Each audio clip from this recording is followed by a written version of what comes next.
Hello children, how are you? Hope good. This is Shahab Khan and I'm back with my new ICSE video on my YouTube channel Urban Learning Way ULV. We had started scene 3 of Act 1 in the previous video and we'll start from where we left off in the previous video, right? So what did we study in the previous video? We had studied that the elements of nature were behaving in a way that was totally opposed to how they are supposed to behave. The elements of nature were behaving unnaturally, we can say, and this has created some sort of panic situation in Rome and people were terrified, right? But there were some sane voices also. Some sane voices could also be heard, and this is represented by Cicero in the play, who does not get panicked. And in the previous video, we had seen that Cassius had entered the scene, right? And in this video, we are going to analyze as to how he interprets the way nature was behaving, how he analyzes things, how he interprets the way, the strange ways of the nature, the strange night, how he interpret them. That is what we are going to study in this video. We had seen that Cassius had recognized Casca by his voice in the night and when he enters the scene. Cassius had recognized Casca by his voice when he enters the scene, and that is where we had left off. So we'll start from there. Okay, so let's start the text now. Casca, yes, your ear is good. Cassius, what night is this? Cassius, a very pleasing night to honest men. Casca, whoever knew the heavens menace so? Cassius, those that have known the earth so full of faults, for my part I have walked about the streets, submitting me unto the perilous night, and thus unbraced. Casca, as you can see, hath barred my bosom to the thunderstone, and when the blue lightning seemed to open the breast of heaven, I did present myself even in the aim and very flash of it. But wherefore did you so much tempt the heavens? It is part of men to fear and tremble when the most mighty gods by tokens send such dreadful heralds to astonish us. Casca says, what a strange night it was. It was such a strange night. To which Cassius replies, to honest men it would be a pleasing night. Now you can see that what Casca had interpreted as bad omens, the event that Casca had interpreted as bad omens, same events to Cassius it was going to be pleasing to honest men. The figure of speech here is irony. Why irony? Because obviously you can understand who is going to be pleased with the way things were behaving. Is anyone going to be pleased with the way things were behaving? No. So there is irony, and Shakespeare uses this irony to show that Cassius had some devious, sinister plan in his dishonest mind. The manipulative nature of Cassius's tone, the manipulative nature of Cassius' dialogue is quite apparent, quite evident that what he's trying to do is to turn something very dangerous and frightening into something that would support his cause. So he was trying to manipulate things here also. No, that is quite evident. I hope you understand the figure of speech that Cassius hardly appears as honest when he says that honest men would be pleased with such night. Okay, so Cassius is interpreting the elements of nature behaving in a strange way, in a very different way as opposed to how Casca was interpreting. Okay, so Casca says, who has seen the earth to be so frightening, threatening and terrifying? Cassius says, those who have known the earth to be full to the brim with wrongdoings, and he includes himself in that and says that for his own part he was not fearful of what was happening. He says that for his own part he has walked about the street exposing himself to the dangers of the night. He shows to Casca how he unbuttoned opened his robe or gown that he was wearing to expose himself to the perils of the night without any fear. Expose himself to the perils of the night without any fear. And he says that when the lightning had struck, when the lightning had happened, and when the lightning has happened as if to show the path of the sky, path of the heavens, he has put himself directly in the line of the lightning so that they could hit him. These lines are very important. These lines show not only the fearfulness of Cassius, the fearfulness of Cassiusness is quite evident, okay? Fearfulness of Cassius is quite evident. Beside that, most importantly, it shows the thought process of Cassius. The thought process of Cassius. And what was the thought process of Cassius? That he was not supposed to fear these things, the threats and omens of night, threats and omens of night were not for him. Of the night were not for him. Why? Why were not for him? Why it was so? Because he has not done anything wrong. He considers himself to be totally pious, pure, as far as the governance of Rome is concerned. He was not one. He was pious. He was pure. He has not committed any sin. What he means is will be obvious in the next few lines, next few scenes, and next few lines of the scenes rather. Okay, what he means is that those who are supporting Caesar in his dictatorship, they are the ones who have committed wrong, and they are the ones who should fear these threats and omens of the night. Then Casca says, what was the need for him to tempt the heavens so much? He says that it is natural that men should fear such things. When it is men are supposed to fear such things. That is what he meant to say. And he says that when such signs are being sent from the sky, the signs are such that they just shake everything up. They're so horrible in nature, so terrifying in nature. They are a signal, they are a warning, they are a threat. They are a warning to human beings, and that is how it should be taken. Now, if you analyze closely, the way Casca speaks, I'll come back to the same thing. The Casca had interpreted the set of events in a certain way, and Cassius is interpreting the same set of events in a totally different way, totally opposite to what Casca had interpreted. What does this mean? Both of them can't be right? One of them has to be wrong. So the way Casca speaks, it makes Cassius appear as one of the bravest men on the earth or the most foolish among men.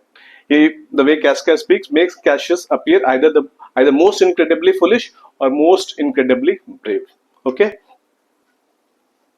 Cassius, you are dull, Casca, and those sparks of life that should be in a Roman you do want, or else you use not. You look pale and gaze, and put on fear, and cast yourself in wonder to see the strange impatience of the heavens. But if you consider the true cause, why all these fires, why all these gliding hosts, why birds and beasts from quality and kind, why old men fool and children calculate, why all these things change from their ordinance, their nature and preformed faculties to monstrous qualities, why you should find the heaven hath infused them with these spirits to make them instruments of fear and warning unto some monstrous state.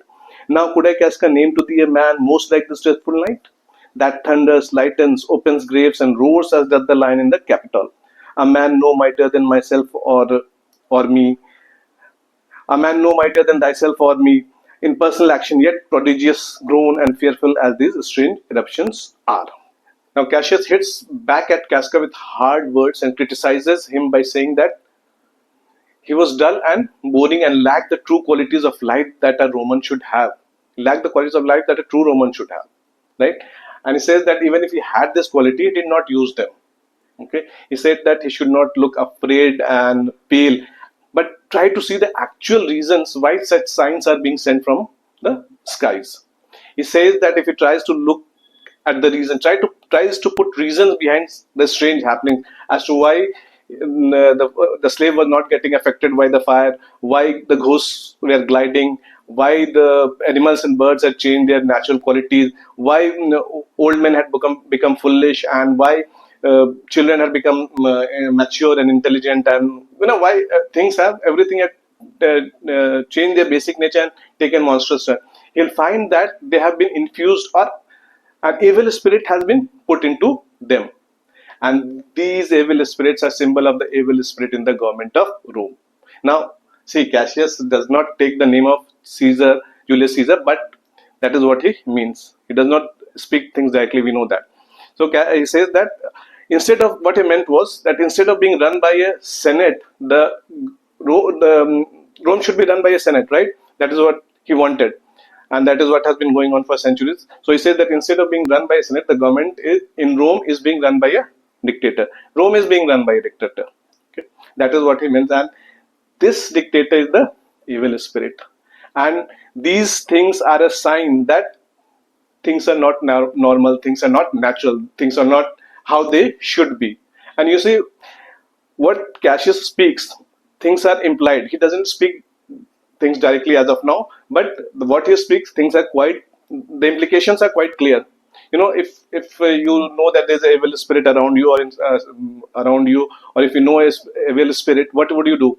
You'll try to ward it off. You'll try to remove it. So what is the implications are that Julius Caesar is the evil spirit, and people of Rome should remove that evil spirit, right?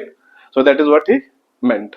And he says that, he continues speaking to Casca, that he knows a man who is as dreadful and threatening as this terrifying night. He says that he roars about. He says that he thunders like the night. He, shoots lightning. He opens up graves, and roars like the lion in the Capitol. Now, this is a case of extended metaphor. Okay, extended metaphor. What is extended metaphor? Extended metaphor is when a metaphor is explained over a few lines, or explained over a paragraph or more also, or when metaphor follows metaphor, metaphor follows metaphor, repeatedly. So that is extended metaphor, to explain a point. And in this extended metaphor, we also have a simile, and the simile is as doth the lion in the Capitol. As doth the lion in the Capitol. The simile in the extended metaphor. The lion in the Capitol.